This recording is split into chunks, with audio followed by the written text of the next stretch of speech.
Welcome. In this video, I'll show you how to add a Flodesk opt-in form to WordPress. Okay, so first up, let's just go ahead and create a Flodesk opt-in form. Now to do that, go to the top, click on Forms right here. All right, let's just go ahead and click on a new form right here. Now maybe I'm just going to use inline, like this one. Click on Customize, choose a segment, save. Wait for it to load. Now once it loads, as you can see here, we have the embed button. Okay, just click on it and you'll be shown header code and the inline code. So for this example, we're just going to be using the header code. If you want the inline code, you can go ahead and do so by using Elementor. Okay, if you don't know how to do it, I'm going to go ahead and leave a link in the description with the steps on how to do it. Okay, so header code, just click on copy. Now let's go ahead and go to WordPress. Now in WordPress, go ahead over to integrations or plugins right here. Click on it.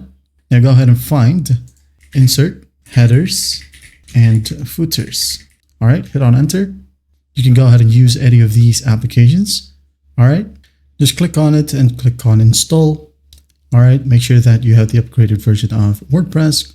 Click on activate, and once done, go ahead over to settings, click on it, and you will be able to see insert headers and footers. All right, all you have to do is just paste the copied header code from Flodesk, paste it in here. Once done, click on save.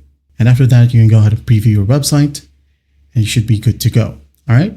That's how you add a Flodesk opt-in form to WordPress. Well, I hope this video helps and I'll see you in the next one.